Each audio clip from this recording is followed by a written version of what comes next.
तो राष्ट्रपति चुनाव के लिए 18 जुलाई को वोटिंग होगी। चुनाव के लिए इंक वाले विशेष पेन का इस्तेमाल होगा। सांसद और विधायकों को 1, 2, 3 लिखकर बतानी होगी पसंद। पहली पसंद नहीं बताने पर वोट होगा रद्द।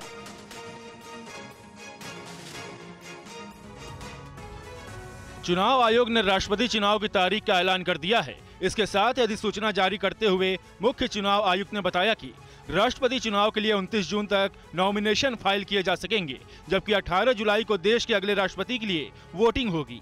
राष्ट्रपति चुनाव के लिए इस दिन लोकसभा और राज्यसभा के सांसदों के अलावा सभी राज्यों और केंद्र शासित प्रदेश के विधायक वोटिंग करेंगे। वहीं 21 जुलाई को काउंटिंग खत्म होने के साथ ही देश के 16वें राष्ट्रपति के नाम का ऐलान हो जाएगा। चुनाव आयुक्त राजीव कुमार के मुताबिक राष्ट्रपति चुनाव में वोटिंग के लिए विशेष इंक पेन का इस्तेमाल होगा और वोटिंग करने वालों को 1, 2, 3 लिखकर राष्ट्रपति के पद के लिए अपनी पसंद बतानी होगी। पहली पसंद ना बताने पर वोट रद्द हो जाएगा। इस दौरान कोई भी राजनीतिक दल व्हिप जारी नहीं कर सकेंगे।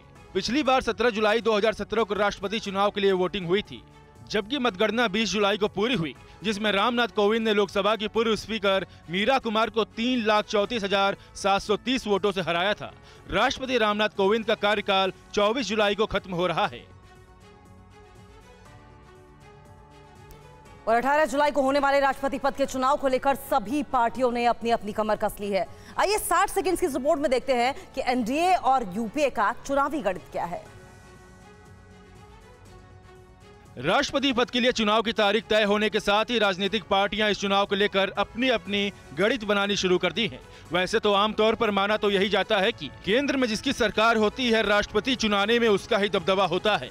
लेकिन इस बार के समीकरण सत्तारूढ़ एनडीए के लिए अनुकूल नहीं है। ऐसा इसलिए क्योंकि राष्ट्रपति चुनाव 2017 में बीजेपी की 21 राज्यों में सरकार थी और जनसंख्या के मुताबिक एनडीए के देश की 70% जनसंख्या पर राज कर रही थी। लेकिन 2022 के राष्ट्रपति चुनाव में बीजेपी की 70 राज्यों में सत्ता रह गई है।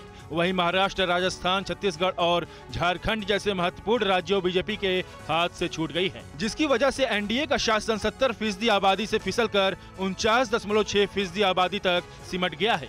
ऐसे में राष्ट्रपति चुनाव को लेकर विपक्ष के पास 51.1% वोट वेटेज है, जबकि बीजेपी के पास सिर्फ 48.9% वोट वेटेज है। हालांकि राष्ट्रपति चुनाव में विपक्ष के एकजुट नहीं होने से बीजेपी बेहतर स्थिति में है, क्योंकि आंध्र प्रदेश की वाईएसआर कांग्रेस, ओडिशा की बीजेडी और तमिलनाडु के एआईएडीएमके जैसे गैर यूपीए दल राष्ट्रपति चुनाव में एनडीए समर्थित प्रत्याशी को वोट कर सकते हैं।